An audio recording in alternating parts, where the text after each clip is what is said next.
Olá, estes são os Diálogos Luso-Atlânticos. Eu sou o Rui Padaró, estou com o João Massano e juntos vamos conversar sobre atualidades, políticas e direito. Olá, João, tudo bom contigo? Tudo bem, Rui, olá. Hoje, até porque tem havido algumas novidades jurídicas que são relevantes aí no Brasil, eu começava por te perguntar se tens algo que queiras salientar em termos de jurisprudência que seja relevante para os dois lados do Atlântico, naturalmente. Pois, João, nós temos sim uma novidade que, de certa maneira, não é uma notícia positiva. O fato é que, na última semana, João, nós tivemos um professor bastante conhecido aqui de cursinhos jurídicos e, porventura, também juiz do trabalho, que foi acusado de assédio e por mais de 18 pessoas. Foi encaminhado ao Conselho Nacional do Ministério Público mais de 18 denúncias sobre assédio e também estupro. Então, o assunto é gravíssimo, João, gravíssimo porque se trata de uma autoridade pública, se trata de um professor bastante conhecido e a notícia chegou à mídia.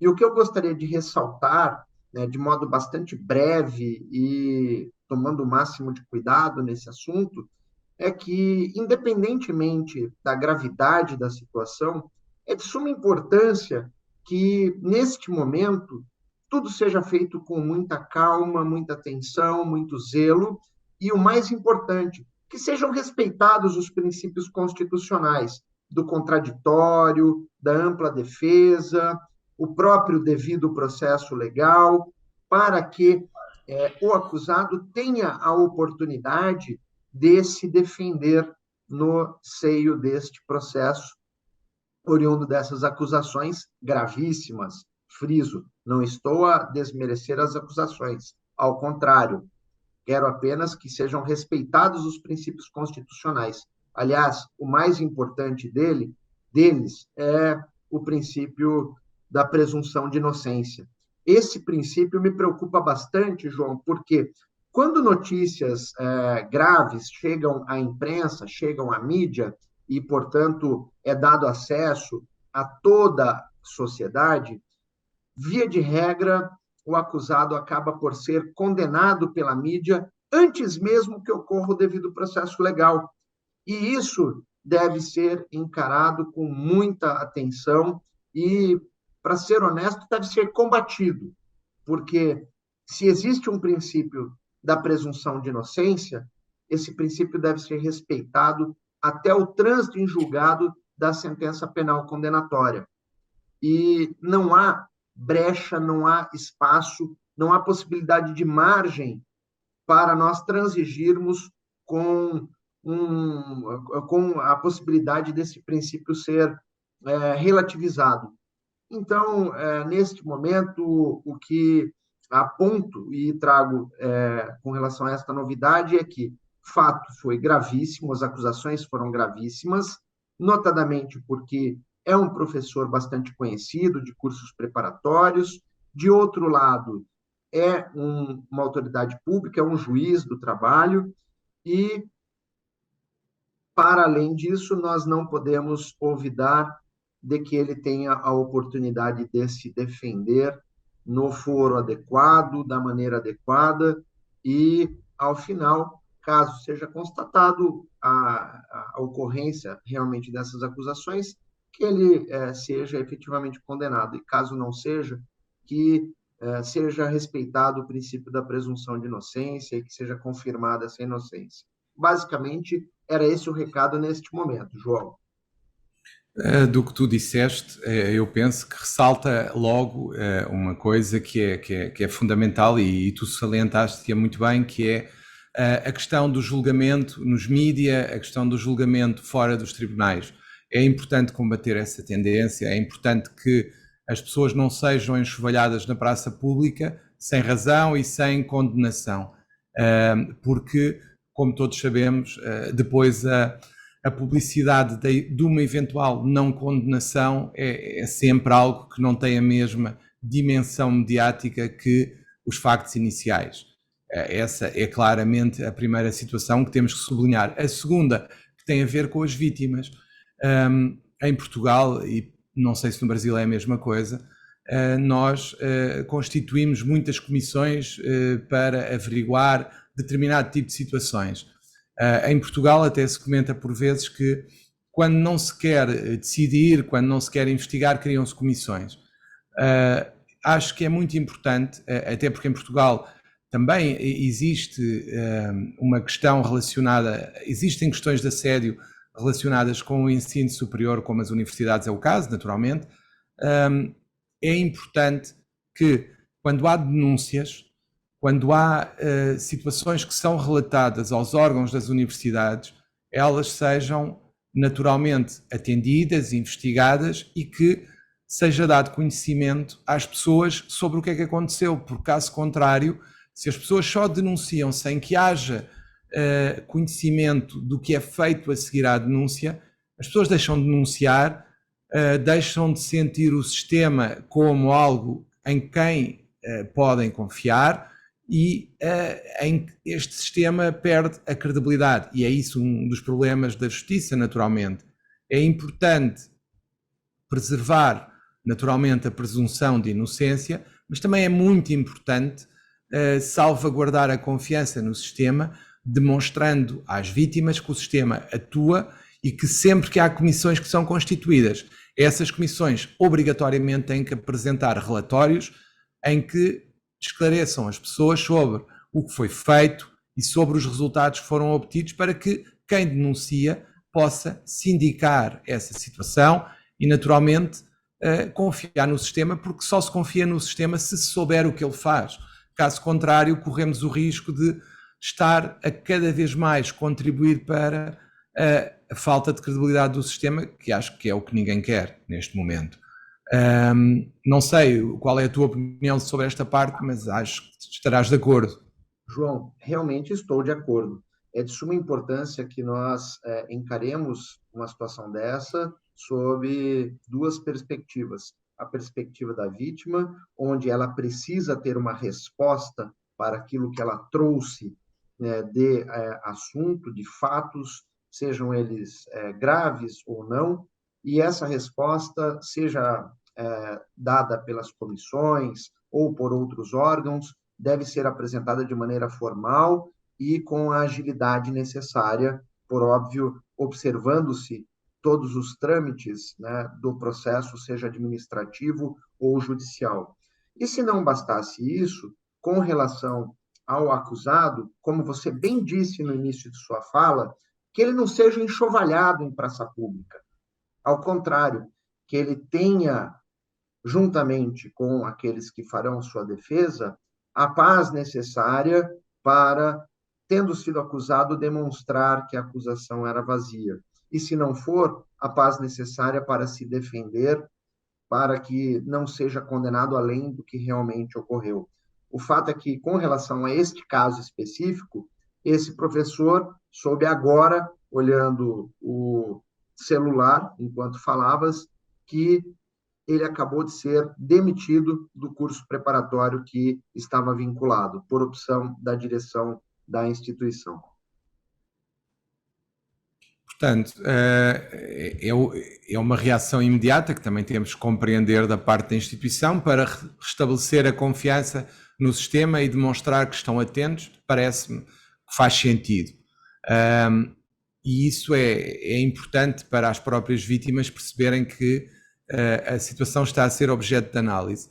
Agora, considerando que o Brasil atravessa um ato eleitoral e considerando que o último ato eleitoral que conduziu à eleição do presidente Bolsonaro foi um ato eleitoral apontado como um exemplo de como as fake news podem influenciar atos eleitorais, eu gostava de te perguntar primeiro qual é a tua opinião sobre esta matéria, sobre como é que as fake news podem influenciar resultados eleitorais e se isso é um risco ou não para a democracia, e depois se no presente ato eleitoral as fake news têm aparecido ou não. João, permita-me divagar um pouco sobre o assunto. As fake news, hoje amplamente discutidas por nós também, ao longo dos nossos diálogos luso-atlânticos, é uma temática em voga. Mas perceba que não é uma temática nova. Sempre permeou a nossa sociedade em momentos nevrálgicos, seja Portugal, Brasil ou quaisquer outros países do mundo, Estados Unidos, França.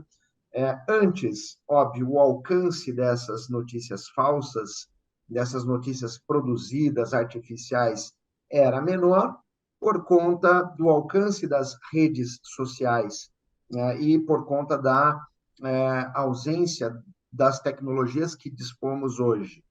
De outro lado, desde a eleição passada, 2018, em que houve um intenso uso desta técnica, lembrando-me, de certa maneira, o que Goebbels fez na Alemanha, né, óbvio que guardado as devidas proporções, em manipular a informação e, com isso, manipulando a informação, manipular a opinião pública, né, nós temos que, no Brasil, no ato eleitoral de 2018, elas foram amplamente utilizadas.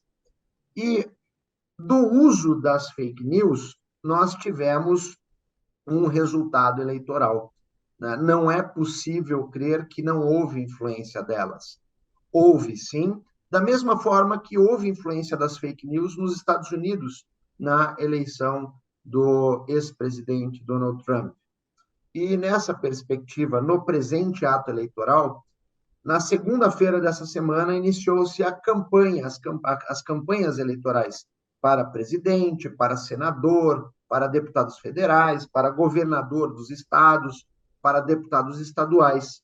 E, de início, logo na terça-feira, já vem uma manchete em que, por meio do uso das deepfakes, pegaram a imagem de uma repórter bastante famosa, que apresenta um jornal também bastante famoso, de fácil acesso, né, à população, e num telejornal, ok?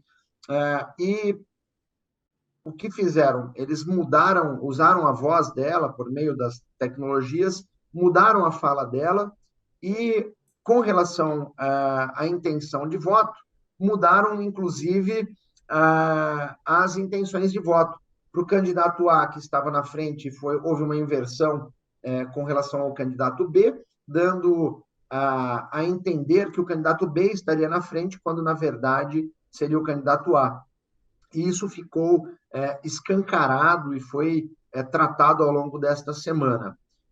Tem uma preocupação, João, bastante grande com as fake news pelo aspecto sociopsicológico e sociopolítico. Sociopsicológico porque grande parcela da população, né, encarado aí por meio do senso comum, acaba por comprar as fake news como se verdades fossem, sem verificar se aquele conteúdo efetivamente condiz com a realidade dos fatos.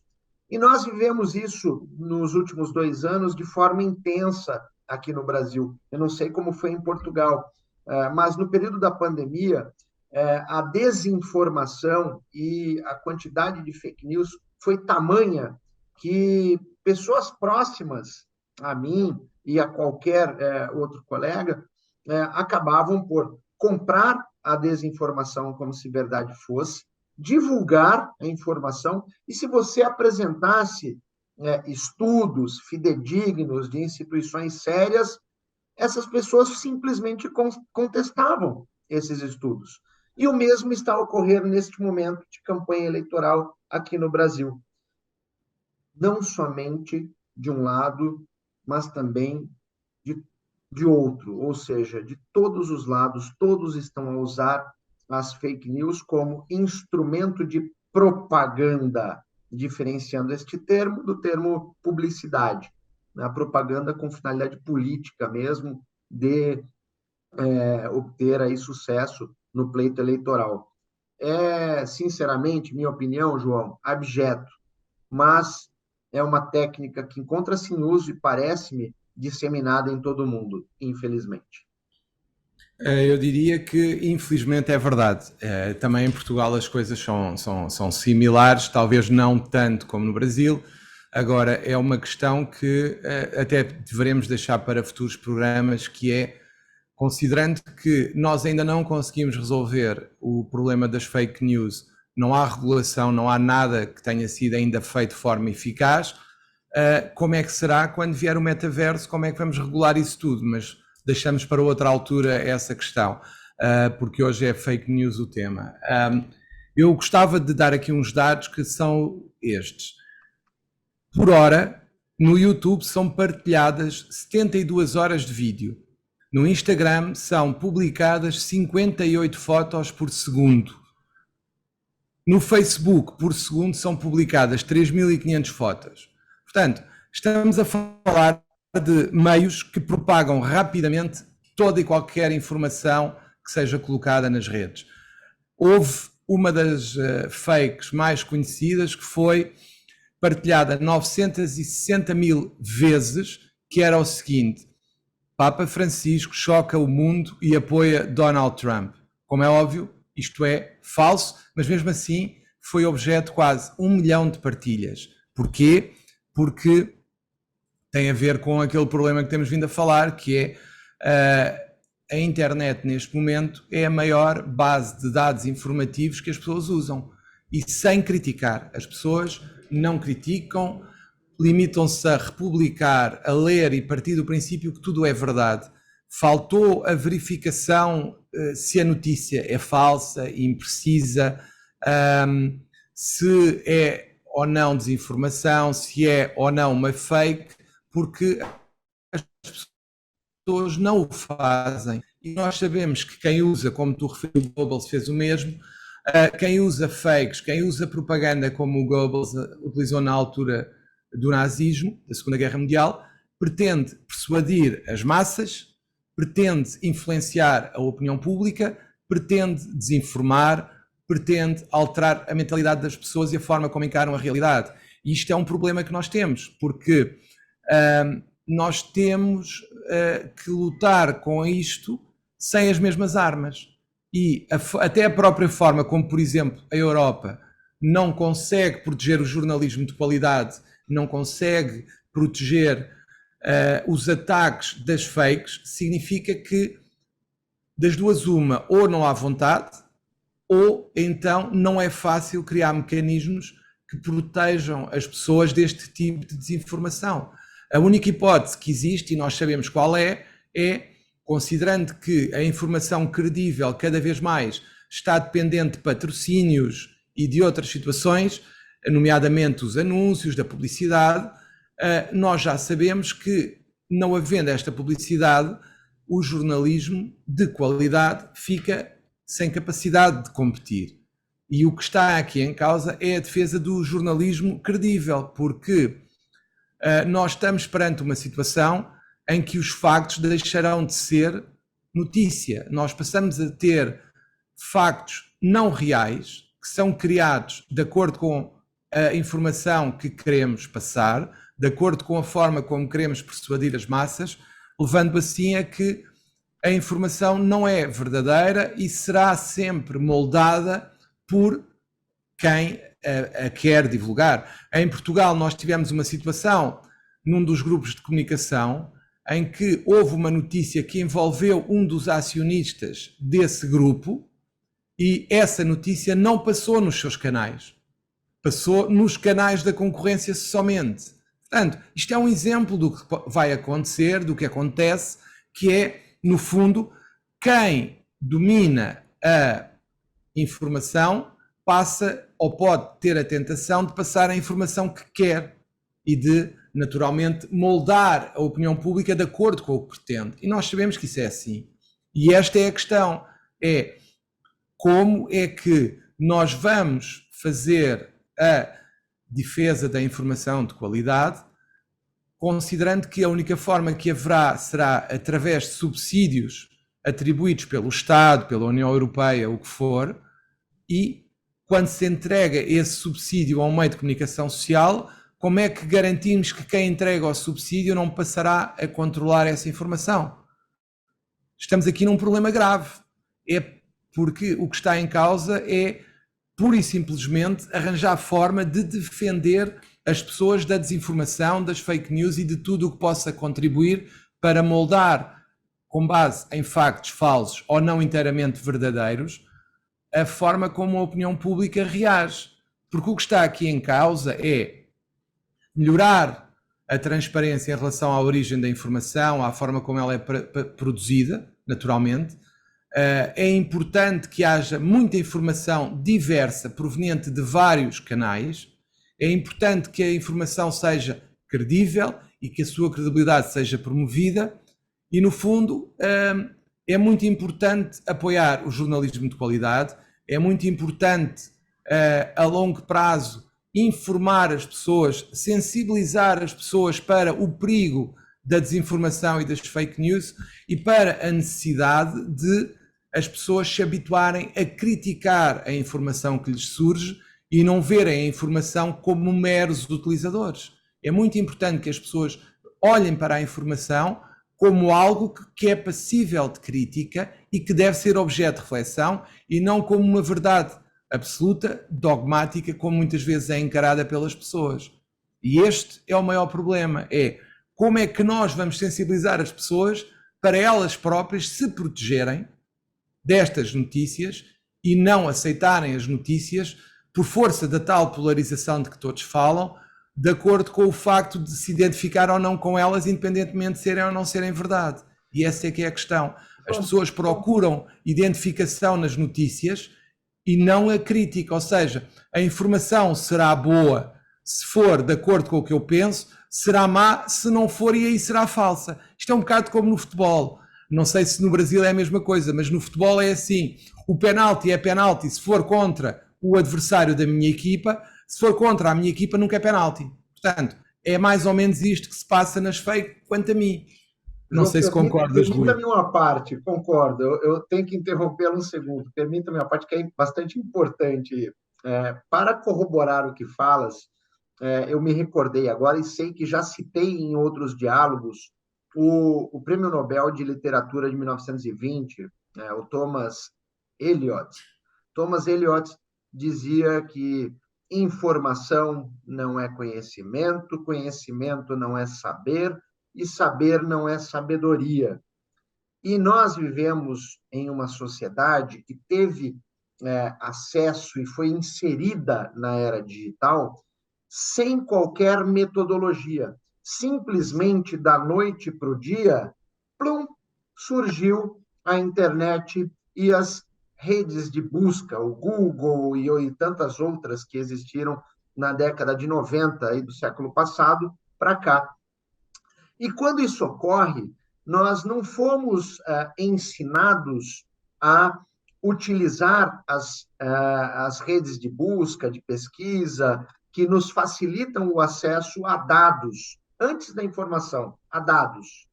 E muito menos a compreender que esse acesso em gigas de informações devem passar por meio de uma depuração metodológica para que se compreenda o conteúdo dessas informações, para que, então, possamos traduzi-las em conhecimento. E justamente, João, pela ausência de metodologia, que jamais ocorreu, é que, nos dias atuais, nós estamos a enfrentar o problema das fake news. Nós estamos hoje a enfrentar as consequências, mas jamais combatemos as causas. Por quê? Porque tivemos acesso à tecnologia de uma vez só e ninguém se preocupou em ensinar o Rui, o João, o Pedro, o Paulo, a todos, como fazer uso das tecnologias, uso consciente. Eu diria, só para concluir o que estava a referir, que, como tu referiste bem, estamos perante uma situação de literacia digital que é essencial. Ou seja, é essencial explicar às pessoas como é que isto funciona e como se devem proteger. Eu lembro-me, quando eu fiz o meu mestrado, Uma das coisas que eu li foi um livro do Humberto Eco, que era como fazer uma tese de mestrado, eu não me recordo, como fazer uma tese. E aqui é um pouco o mesmo, ou seja, mas aqui é pior, porque nós aqui temos, para além da questão das fakes, temos também a questão do próprio relacionamento social. Eu diria que urge reagir e fazer uma espécie de cursos avançados de literacia digital e de relacionamento digital, porque caso contrário, vamos estar perante pessoas que não estão preparadas para lidar com as redes e que não se conseguem proteger, porque eu recordo-me, quando fiz o mestrado, quando estudava, não é que não estudo agora, mas na altura em que havia livros, íamos às bibliotecas de papel, nós éramos ensinados a pesquisar, a procurar onde é que deveríamos ir, que livros é que deveríamos ler para conhecer os autores e as suas posições. E neste momento, acho que era fundamental assumir uma vontade, uma posição de dizer às pessoas, atenção, as notícias podem não ser verdadeiras, é importante verificar qual a fonte, é importante verificar o seu teor, ver quantas vezes são partilhadas não é suficiente. Não é porque há muitas partilhas que aquilo é verdade. E é isso que as pessoas às vezes partem do princípio, foi muito partilhado, é verdade. Não, não é verdade. A verdade parte muito da fonte e de quem lança a notícia. Não é por ser meu amigo, não é por ser meu namorado, minha namorada, o que for, que aquilo é verdade. A verdade é relativa, todos sabemos, mas para que os factos sejam credíveis, devem provir de uma origem credível. E para isso é importante criar uma literacia e ensinar as pessoas, sensibilizá-las para a necessidade de procurarem informação credível, em sites credíveis, em órgãos de informação credíveis, e para isso é muito importante o fortalecimento do jornalismo de qualidade. Exatamente isso. Bom, creio que com isso, hoje nós encerramos os nossos diálogos luso-atlânticos. Aguardamos vocês no nosso próximo podcast, no nosso próximo programa no YouTube. Venha nos acompanhar, nós sempre traremos novidades sobre assuntos relacionados à política, à sociedade, a atualidades e ao direito. Um grande abraço a todos. Um abraço, João. Um abraço. Até à próxima.